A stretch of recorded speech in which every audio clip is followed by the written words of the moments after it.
Hello po sa inyong lahat mga ka-crypto. Ako po si Pinoy Crypto Trader at sa video na ito ay atin pong pag-uusapan ang tungkol dito kay Bitcoin. Kung saan ang sabi po rito ay market veteran Brandt insists Bitcoin consolidation phase is not yet over. Here's why. Yan, sabi po rito ay yung nararanasan po na consolidation. Pag sinabi po natin consolidation ay nagsa-sideways lamang po ang galaw or ang market price nitong si Bitcoin. At ayon po sa isang veterano na crypto expert or trader na si Ginoong Peter Brandt, ay hindi pa raw po natatapos ang nararanasang consolidation phase na ito ni Bitcoin. Ibig pong sabihin ay magpapatuloy pa ito. At yan po ang ating pag-uusapan sa video na ito, kung saan ay atin pong alamin yung kanyang paliwanag or dahilan kung bakit po niya nasabi ito. At ayan, bago po tayo magpatuloy ay nais ko lamang po munang bigyang linaw ang aking disclaimer kung saan ang nilalaman po ng video na ito ay hindi po ito isang financial advice. For education and information purposes lamang po ang layunin nito. At ayan, sa ating pagpapatuloy ay sabi po dito ay Bitcoin still remains in its phase of consolidation. According to market veteran Peter Brandt, who has recently reiterated his stance. Kaya yan, sabi rito ay patuloy po na naniniwala itong si Ginoong Peter Brandt na isang veteranong market trader. Ayan, kung saan ay ayon po sa kanya ay magpapatuloy lamang daw po ang consolidation phase ni Bitcoin, kung saan ay gaya po ng aking sinabi kanina ay magsa-sideways lamang daw po ito, or ito po ay hindi makakaranas ng hindi gaanong matinding paggalaw. At ayan, kapansin-pansin na si Bitcoin ay nagkaroon ng bahagyang pag-angat nitong mga nakalipas na 2 araw. At sa wakas ay naabot nito ang presyong $61,000. Ngayon, ang rebound na ito ay muling nagbigay ng pag-asa na ang ang market recovery ay nagsisimula na. Kaya kamakailan ay iminungkahi ng crypto quant analyst na si Axel Adler na ang consolidation phase ay malapit nang matapos.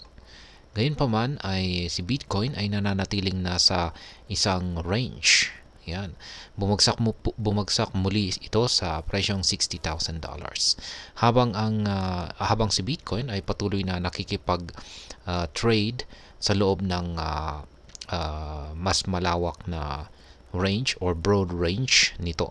Kaya itinuro ni Ginoong Peter Brandt na wala pang malinaw na trend. Ito ay salungat sa optimism ng ilang mga analyst na inaasahan po nila ang isang nalalapit na breakout. Ayan, the Bitcoin megaphone pattern.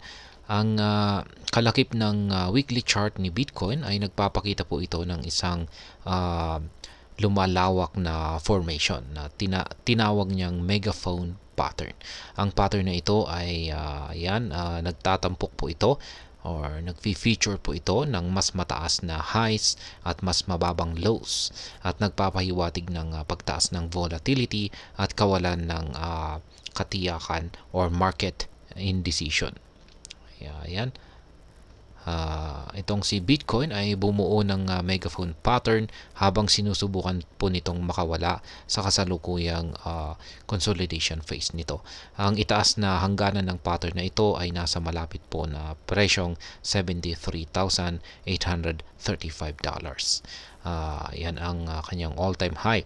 Sa mas mababang bahagi ay ang suporta ay patuloy na nabuo sa loob ng $52,000 hanggang $55,000 na price range na pumipigil sa isang matinding pagbagsak or breakdown. Ayan po yung pattern. Ayan yung tinatawag niyang megaphone pattern.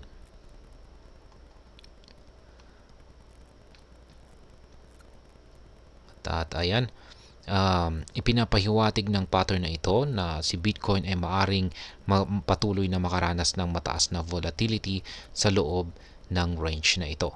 At kapansin-pansin, ang pangunahing takeaway ay ang market ay hindi pa nagdideklara ng susunod na major trend. Ngayon, ang megaphone na pattern na ito ay sumasalamin sa isang market na sumusubok sa parihong dulo ng range habang habang yung mga traders ay tinatansya po nila yung sunod na galaw nito. Kaya hanggang sa magkaroon ng breakout sa itaas na sa itaas po na boundary, boundary nito o pagbagsak sa ibaba ng mas mababang suporta, ang consolidation phase ay malamang na magpapatuloy. At ayan, Bitcoin market depth shows indecision. Ibig sabihin nito ay ang market ay hindi po nila alam kung ano ang kanilang magiging galaw. Kaya yan pong ibig sabihin ng indecision. At ayan, samantala ay ayon po sa datos na ibinigay ng Into the Block, ang average na bid price ng Bitcoin sa mga nangungunang exchanges ay nasa 59,511.60, habang ang average na ask price ay bahagyang mas mataas sa presyong 59,514.07. Ang bahagyang pagkakaiba sa pagitan ng bid at ask prices ay nagpapakita po ito ng isang medyo balancing market. At ayan, kapansin-pansin, ang pinakamalakas na support level ay nananatili sa paligid ng 30% na market depth, kung saan ay mayroon po itong 9.46k Bitcoin sa mga bid. Mayroong matibay na interes sa mga buyers sa price level na ito, na posibleng pumipigil sa presyo na ito ay bumagsak pa. Kaya karagdagang suporta nito ay nasa 20% mark na may 7.35k na Bitcoin. Kaya yan po yung chart dito na ibinahagi ng Into the Block. Yan, sa kabilang banda ay ang mga levels ng mga resistance or mga resistance levels ay pinakamakabuluhan ay sa 30 to 20% na marka, na may 10.06k BTC at saka 7.02k BTC sa mga ask. At ayon po yan sa pagkakabanggit. Kaya kapansin-pansin na mayroong malaking interes sa pagbebenta habang ang presyo ay papalapit sa mga price levels na ito, na maaring magpigil ng anumang pataas na momentum sa maikling panahon. At ayan, ipinapahiwatig ng pangsusuri ni Ginoong Peter Brandt at ng kasalukuyang datos ng market depth na hanggang sa magkaroon po ng tiyak na breakout sa itaas ng $73,835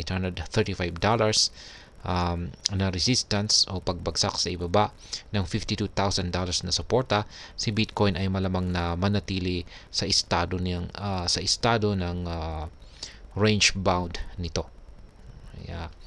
Ayan, yan pong muli ang tungkol dito sa ibinahagi na analysis ni Ginoong Peter Brandt, na isa pong market veteran, kung saan ayon po sa kanya ay magpapatuloy lamang daw po na magkukonsolidate itong si Bitcoin sa mga paparating na araw.